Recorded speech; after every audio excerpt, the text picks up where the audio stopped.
Well, it's been a minute. How are you guys doing? Clint Lund here with Lund MX, guys. It's good to see you. It's been a long time, and it's for good reason.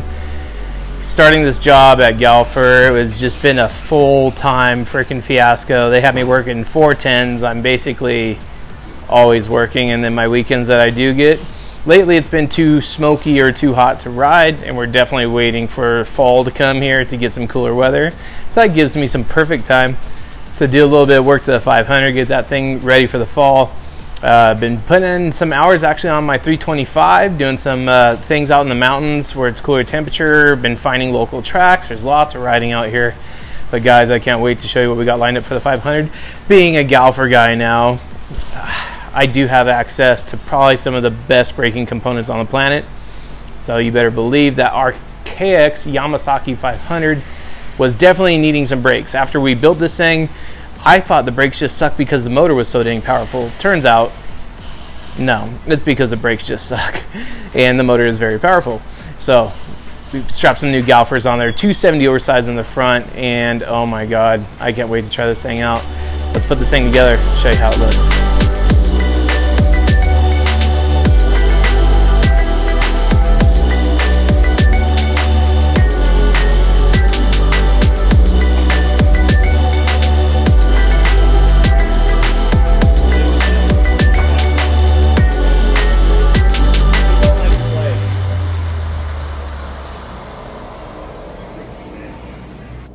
So on this, guys, we're not just doing a pad and rotor swap. We're actually going through the complete brake system, rejuvenating everything, putting on new cables. And one thing I want to point out is you really want to definitely degrease, clean your calipers as much as you can. You know, being dirt bikes, we ride in quite a bit of dust, mud, everything. So it's very, very important that you put the time in, clean your calipers. Your brakes will appreciate it.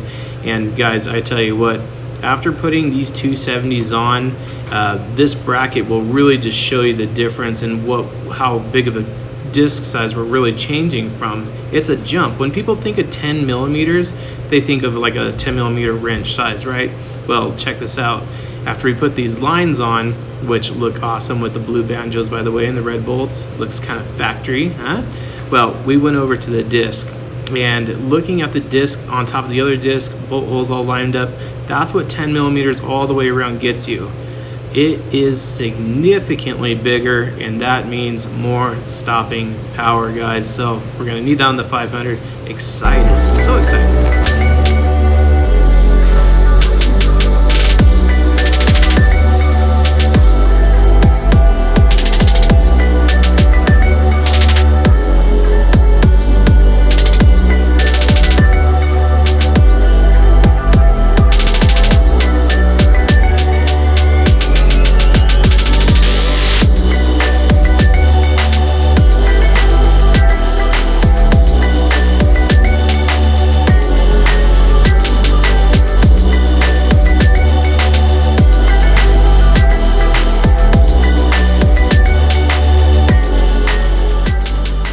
So guys, on the rear of our Yamasaki YX500 here, we went ahead and took off this stock clunky old cast iron disc that comes OEM on these bikes. Now, for the, I'd say 50% of you out there riding, maybe less, this is adequate.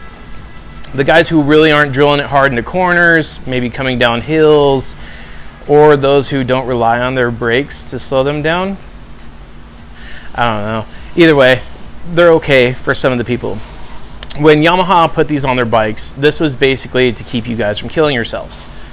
Difference is, we designed ours to stop you faster, stop you more reliably, and well, let's be honest, look pretty cool in the whole part of it too.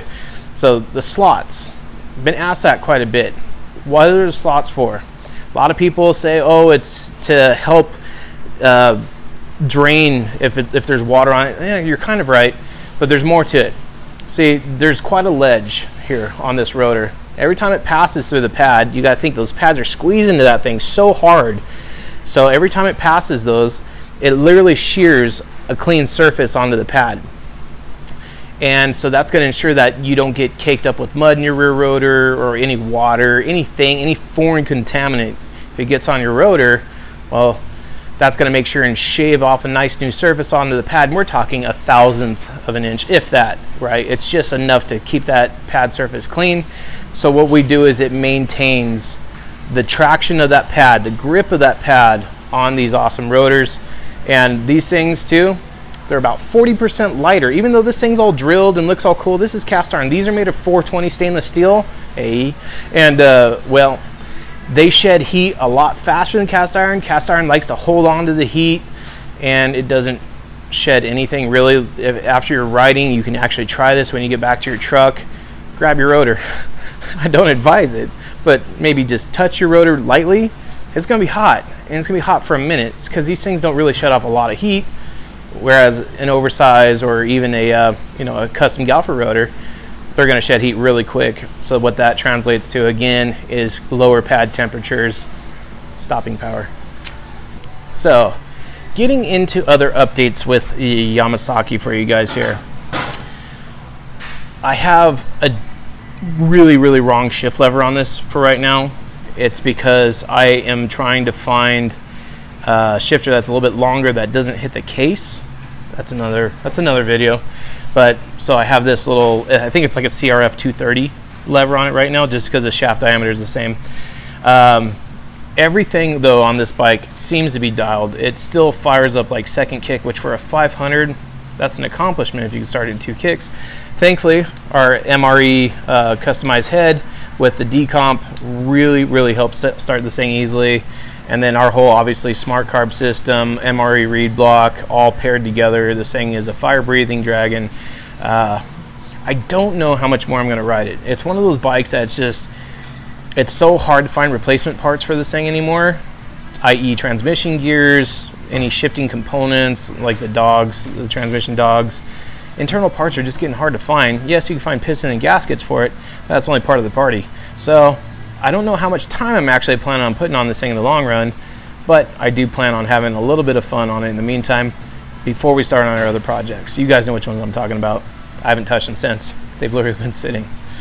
Oh man, that is just an atrocity. So after getting this thing together, guys, I literally just, I am itching to get this thing on the dirt.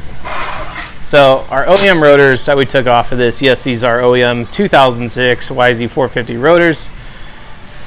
Now there's no ledge or anything, but really the performance is going to be in the oversize of the rotor here. The bigger the diameter, it's less temperature on the pads. You think the same thing, a smaller disc, it spins a higher RPM, a bigger disc will spin a lower RPM at the pad. So what that translates to is less heat, you get better braking. Not to mention the cutouts, the slotted and drilled side of these rotors, they're phenomenal, and that's why they're there. They're to clean out the pad surface every single time you press those brakes. So if you get mud, if you get dirt, whatever, water that gets in between those, each time it passes by one of these slots, does a fresh cut on the pad. So we put some sintered pads in this thing. I'm really glad we got those EBC piece of junk out of there.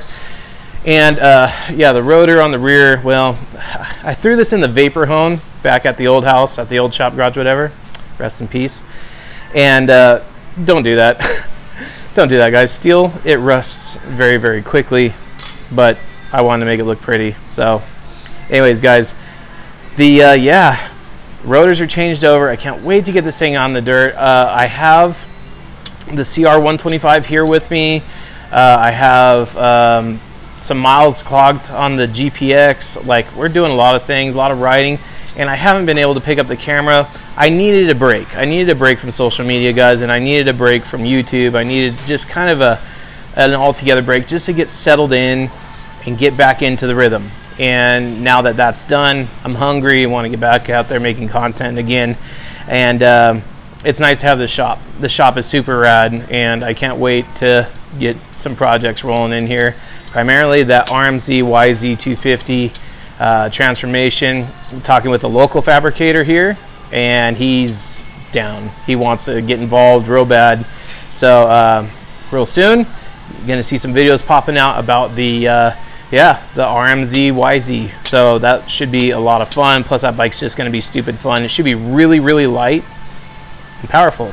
So Haven't decided if I want to make it a big bore YZ or if I wanted to just keep it stock. We'll see. Maybe stock, because I have the 325 and that thing's a blast. I don't know if I want to make the same bike twice, you know what I mean? Other than that, guys, I love every single one of you. Short video, but hey, it's something, right? I miss you guys. I'm glad that you were able to tune in today. Definitely click a like button just because you're happy to see me. And it tells the YouTube algorithm that, hey, London X is back on his channel. We should probably watch some of these. Anyways, guys, I'm out of here. And we'll talk to you very soon. That's a promise. Peace out. Junk.